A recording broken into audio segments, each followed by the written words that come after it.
Shalom Bapak Ibu Saudara yang dikasihi Tuhan. Seri pengajaran hari ini berjudul Menghargai dan Menghormati Tuhan.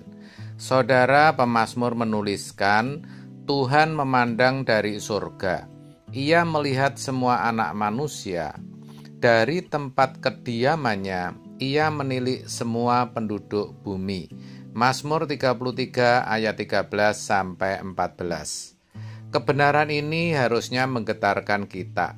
Harus dihayati betul apapun yang kita perbuat, kita bicara apa, kita lakukan apa, kita kemana, Tuhan tahu. Mata Tuhan melihat semua perbuatan kita, baik ataupun jahat. Maka hidup kita harusnya hati-hati. Jangan sampai kita berbuat salah. Jangan sampai kita tidak menghormati Dia dan melawan Dia. Ini rahasia kehidupan. Berbahagialah orang yang tidak melawan Tuhan. Tetapi betapa celakanya orang yang melawan Tuhan. Kalau kita tidak melawan Tuhan, pasti kita terberkati.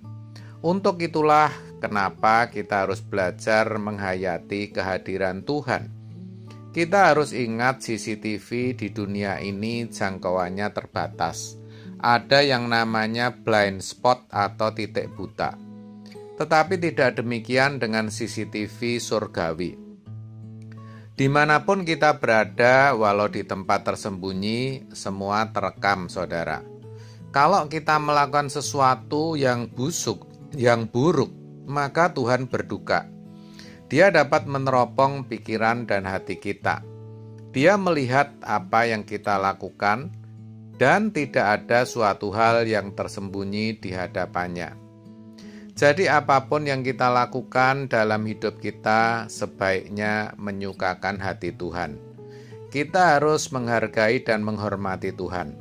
Jangan sampai malah membuat Dia berduka. Dimanapun kita berada, kita harus selalu menjaga perasaan Tuhan. Kita harus taruh Tuhan di mata kita. Ya harus begitu saudara, supaya kita selalu terjaga, selalu sadar akan kehadirannya, bisa menghormati keberadaannya. Kita harus merasa seperti terus diawasi.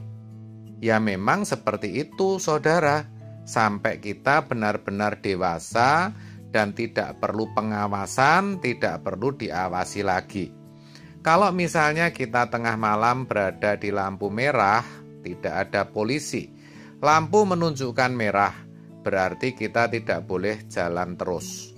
Kira-kira, apakah kita tetap diam atau melaju terus? Walau memang situasi tampak aman, kita tidak akan berani melaju. Hati kita pasti tertuduh. Walaupun tidak ada orang melihat, tidak ada polisi, tetapi kita pasti akan tertuduh kalau kita melanggar lampu lalu lintas.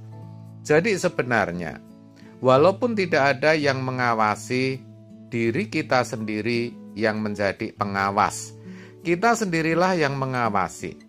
Itu bisa terjadi ketika kita menghayati dan menghargai kehadiran Tuhan.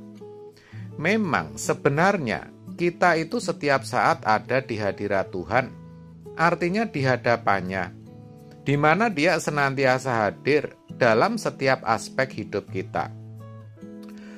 Saudara, jangan seperti asisten rumah tangga yang kalau diawasi bekerja dan kalau tidak diawasi tidur-tiduran. Jangan juga seperti pegawai yang kalau ada majikan aktif, kalau tidak ada majikan, main HP. Juga jangan ceroboh seperti karyawan yang berpikir uang yang dilaci tidak dihitung. Karena tidak ada orang, lalu diambil sebagian. Saudara, kita harus menjadi polisi atas diri kita sendiri. Coba kita belajar itu. Jadi kita harus belajar menghargai Tuhan dengan menaruh Tuhan di mata kita. Itu bukan berarti secara harafiah Tuhan kita taruh. Siapa kita bisa taruh Tuhan. Kita menjadikan diri kita polisi bagi diri kita sendiri. Begitu maksudnya. Kita yang menegur, kita yang mengingatkan diri sendiri, kita yang menasehati diri kita sendiri. Sehingga Tuhan disenangkan. Kalau sampai kita bisa menyenangkan Tuhan, itu membahagiakan, itu luar biasa, saudara. Sering kita berpikir, bahkan berkata dalam hati, Tuhan, di mana Engkau? Bagaimana dengan masalah ini? Kenapa Engkau diam dan tidak bertindak? Kenapa Engkau biarkan aku sendiri? Kenapa Engkau tidak menolong? Saudara, sesungguhnya tangan Tuhan tidak kurang panjang untuk menyelamatkan dan pendengarannya tidak kurang tajam untuk mendengar. Tetapi yang merupakan pemisah antara kamu dan Allahmu ialah segala kejahatanmu, dan yang membuat dia menyembunyikan diri terhadap kamu sehingga ia tidak mendengar ialah segala dosamu. Yesaya 59 ayat 1 sampai 2. Jadi masalahnya adalah dosa kita, saudara. Maka jangan berbuat dosa lagi. Jangan melukai hatinya. Jaga hubungan saudara dengan Tuhan agar selalu dekat. Jaga perasaannya. Kita mulai belajar menjadi polisi bagi diri kita sendiri, sampai kita menjadi polisi yang cerdas, yang tajam, yang peka, dan kita bisa menjaga diri kita sendiri. Kalau kita berkata, Tuhan, jagaku dalam kebenaran, Tuhan berkata, pasti. Tetapi aku tidak bisa menjaga kamu kalau kamu tidak menjaga dirimu sendiri. Saudara, kita tidak bisa menang atas pencobaan. Percayalah, kalau kita tidak menjaga diri kita sendiri. Kita berdoa, jagaku Tuhan. Artinya kita serius. Tuhan, aku mau menjaga diriku sendiri. Begitu seharusnya. Kalau kita berkata, datanglah kerajaanmu, itu artinya kita berkomitmen menghadirkan kerajaannya. Jadilah kehendakmu di bumi seperti di surga. Berarti kita berkomitmen untuk hidup dalam kehendaknya, dalam kepatuhan dan ketaatan. Berikanlah kami makanan kami pada hari ini secukupnya. Itu bukan berarti kita minta Tuhan mengirimkan makanan dari langit di depan rumah. Tetapi kita harus pergi bekerja.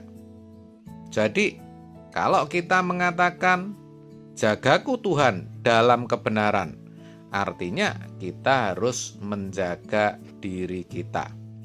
Akhirnya saudara, mari kita terus belajar menghargai kehadirannya, menghargai dan menghormati Tuhan, agar kita bisa tetap hidup dalam kebenaran. Amin. Tuhan Yesus memberkati.